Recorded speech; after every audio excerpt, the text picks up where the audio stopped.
மக்களின் தீர்மானங்களையும் ஒன்றிய அரசு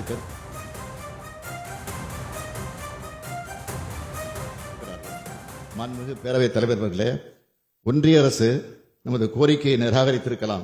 ஆனால் நீட் தேர்வு முறையை அகற்றுவதற்கான நமது போராட்டம் எந்த வகையிலும் முடிந்துவிடவில்லை என்பதையும் இந்த போராட்டத்தின் அடுத்த கட்டத்தில் நாம் எடுக்க வேண்டிய சட்டபூர்வமான நடவடிக்கைகள் குறித்து சட்ட வல்லுநர்களிடமும் கலந்தாலோசிக்கப்படும். மேலும் இது தொடர்பாக அனைத்து சட்டமன்ற கட்சித் தலைவர்களிடமும் ஒரு கலந்தாலோசனை கூட்டம் வரும் 9ஆம் தேதி அன்று மாலை தலைமைச் செயலகத்தில் நடத்தப்பட உள்ளது. அதில் நமது சட்டமன்ற கட்சித் தலைவர்கள் அனைவரும் கலந்து கொள்ளுமாறு இத்தருணத்தில் தங்கள் வாயிலாக அன்புடன் கேட்டுக்கொள்கிறேன். தமிழ்நாட்டின் மருத்துவக் கல்லூரி கனவோடு கல்வி பயிலும் லட்சக்கணக்கான மாணவர்கள் மற்றும் பெற்றோர்களின் சார்பாக அவர்களின் கனவை நனவாக்க தமிழ்நாடு அரசு உறுதியோடு சட்ட ரீதியான அனைத்து நடவடிக்கை எடுக்கும் என்பதையும் இந்த பேரவையின் வாயிலாக நான் தெரிவித்துக் கொண்டு அமைகிறேன். தமிழ்நாட்டு மக்களின் எண்ணங்களையும் இந்த பேரவையின் தீர்மானங்களையும் ஒன்றிய அரசு கருத்தில் சட்டப்பேரவையில் முதலமைச்சர் பேசிய பொழுது வருகிற 9ஆம் தேதி சட்டமன்ற அனைத்து கட்சி கூட்டம் நடைபெறும் என்றும் அதில் நீட் தேர்வுக்கு எதிரான சட்ட நடவடிக்கைகள் குறித்து ஆராய்வதற்காக கூட்டம் நடைபெற இருப்பதாகவும் பேசியிருந்தார். இது குறித்த விரிவான விவரங்களுக்காக இணைகிறார் எம்முடைய செய்தியாளர் பாரி கார்த்திக். கூடுதல் விவரங்களை வழங்கலாம்.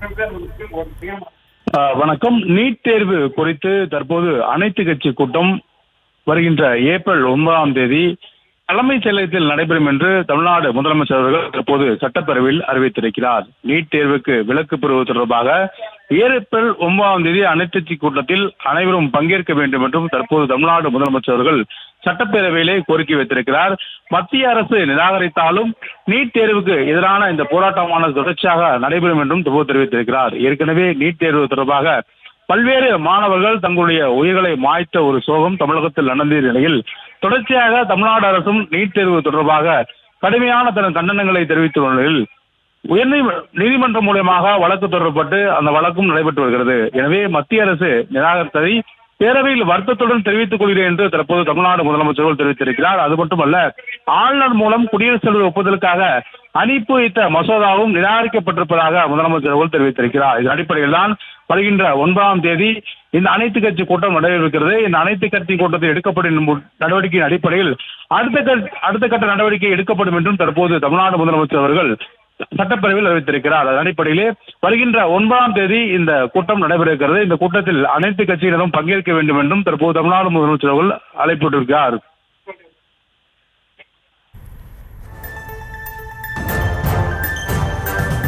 விவரங்களுக்கு நன்றி பாரி கார்த்திக்.